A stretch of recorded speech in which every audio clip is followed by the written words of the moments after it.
अस्सलाम वालेकुम नाज़रीन, आऊं तव्हांजो मेज़बान मुदस्सिर नज़र बलोच। इबरत टीवी जी आलमी कप 2023 जे हवाले सां स्पेशल ट्रांसमिशन में तव्हांखे भलीकार चवां थो। आलमी कप 2023 में अॼु दिफ़ाई चैंपियन इंग्लैंड ऐं अफ़गानिस्तान जो मुक़ाबिलो आहे। ॿिन्ही टीमनि जो ज़ाहिरी तौर ते को कंपेरिज़न त कोन्हे को, बाक़ी हिकिड़ी वर्ल्ड कप जी तारीख़ रही आहे त उन में अपसेट थींदा रहंदा आहिनि। जेकॾहिं ॿिन्ही टीमनि जी कारकर्दगी हिन इवेंट में ॾिसूं त अफ़गानिस्तान पंहिंजा 2 मैच हाराए चुकी आहे। पहिरें मैच में उन्हनि खे बांग्लादेश आउट क्लास कयो, जॾहिं ॿी मैच में वरी अफ़गानिस्तान खे भारत इबरातनाक शिकस्त ॾिनी।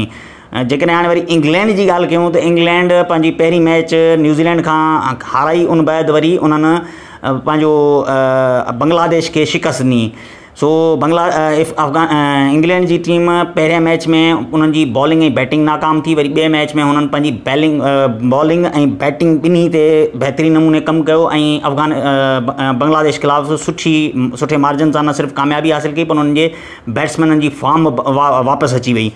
और अफ़गानिस्तान जी जेकॾहिं ज़िक्र कयूं त अफ़गानिस्तान जी बैटिंग पहिरें मैच में फ्लॉप थी, ॿिए मैच में उन्हनि स्कोर कयो 273 भारत जे ख़िलाफ़ु। पर जेका उम्मीद हुई अफ़गानिस्तान जे स्पिनर्स जी, ख़ासि तौर ते राशिद खान, मोहम्मद नबी ऐं मुजीबुर रहमान, इहे 3 स्पिनर्स अहिड़ा आहिनि जेके सॼो साल लीग्स खेॾनि था। IPL, PSL, Sri Lankan premier league, CPL Caribbean premier league, big bash, इहे सभु लीग्स खेॾनि था ऐं उन्हनि में बहितर परफॉर्म कंदा रहिया आहिनि।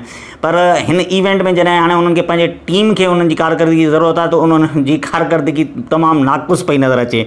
सो अफ़गानिस्तान खे इन हवाले सां सोचणु घुरिजे, ख़ासि तौर ते उन्हनि जे हेड कोच जोनाथन ट्रोट खे पंहिंजी न सिर्फ़ु पंहिंजी बैटिंग खे बहितर बनाइण लाइ हिकमत अमली जोड़नी पवंदी, पर पंहिंजे बॉलरनि खे बि इहो थोरो अहसासु ॾियारणो पवंदो त उन्हनि खे लीग्स खां हटी करे पंहिंजे टीम लाइ परफॉर्म करणु घुरिजे।